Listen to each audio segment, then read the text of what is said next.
बच्चों की तरह पालन पोषण कर रही हूँ। मैं तब भी थी जब आप लोग नहीं थे, और मैं तब भी रहूंगी जब आप लोग नहीं रहेंगे। पर अब ऐसा लगता है कि मैं थक रही हूँ। आपकी धरती माँ थक रही है। रसायनों का छिड़काव, रासायनिक खाद और इन सब के कारण पानी एवं हवा में जहरीलापन, यही कारण है कि मैं थक रही हूँ। उफ! क्या आप जानते हैं कि इन रसायनों के जहरीलेपन से मेरी मिट्टी वैसे ही जलती है जैसे आपके शरीर पर कोई तेजाब डाल दे। लगता है मेरे बच्चों को मेरे दुख का अंदाजा नहीं है। मेरी मिट्टी बंजर हो रही है। ये रसायन मेरी मिट्टी के उपजाऊपन को खत्म कर रहे हैं और उसमें पाए जाने वाला नमक मेरे शरीर पर मिर्च की तरह जल रहा है। मेरी फसलों की पैदावार कम हो रही है। मैं धीरे धीरे और थक रही हूँ।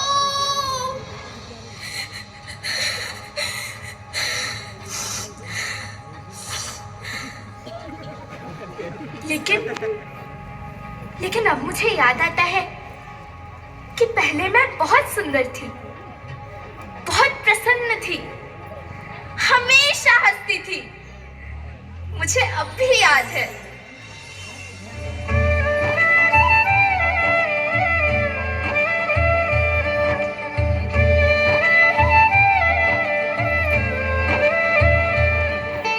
मैं तुम्हारी माँ सुंदर क्यों ना होती? मुझे तो सुंदर होना ही था, क्योंकि बीते जमाने में आप मेरे बच्चे ही तो अपनी माँ के रखवाले थे। आप लोग प्राकृतिक खेती करते थे, और फिर हमारी सभ्यता में तो प्रार्थना भी धरती कल्याण की है। ओम द्यौ शांति, अंतरिक्षः शांति, पृथ्वी शांति, औषधयः शांति, वनस्पतयः शांति। ओम शांति शांति शांति।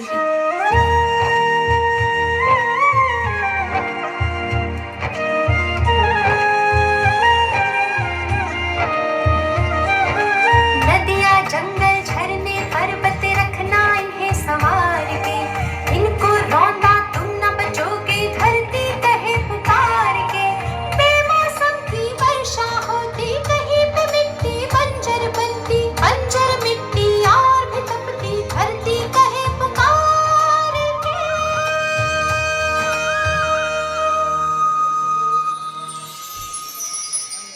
हजारों साल से मनुष्य धरती की गोद में रहता आया है, लेकिन आज मैं आपसे पूछती हूँ कि आपने इसके बदले धरती माँ को क्या दिया?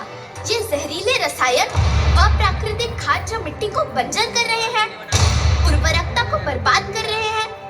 आप अच्छी पैदावार के लालच में जो रासायनिक खाद अपने खेतों में डाल रहे हैं, वो अभी तो लाभ देगी, लेकिन लंबे समय में उसी रासायनिक खाद का नुकसान भी है।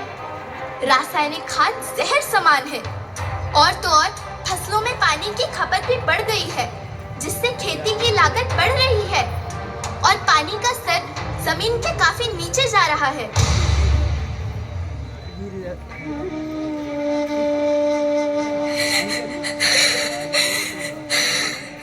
बच्चों, मैं तुम्हारी माँ हूँ। मैंने तुम्हें सुख से जीने के लिए पर्याप्त संसाधन दिए हैं, पर तुम्हारे लालच की पूर्ति के लिए नहीं दिए। ऐसा लगता है कि थोड़ी सी अधिक पैदावार और अपने लालच के लिए आप सब अपनी अगली पीढ़ी, अपने बच्चे के भविष्य के बारे में सोचना भूल गए हैं। सोचो, क्या तुम अपने बच्चों को ऐसे खेत देना चाहते हो जो बंजर हो?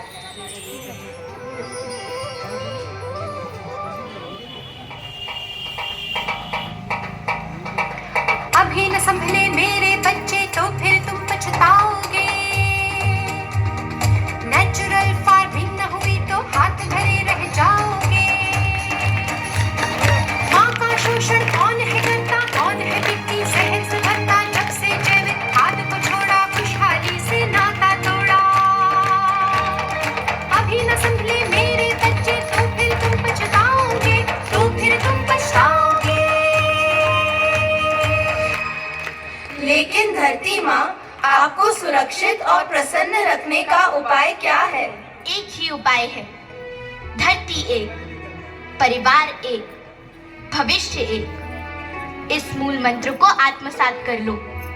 प्राकृतिक संसाधन को बचाओ, प्राकृतिक खेती को अपनाओ और परंपरागत देसी पद्धति से जैसे गो आधारित उत्पाद, जीवामृत, बीजामृत, पंचगव्य, गोमूत्र छाछ का उपयोग करो ताकि मिट्टी की उत्पादकता बनी रहे। याद रखना, मैं माटी हूँ, माँ होना मेरे नाम में बसा है। पोषण करने के लिए ही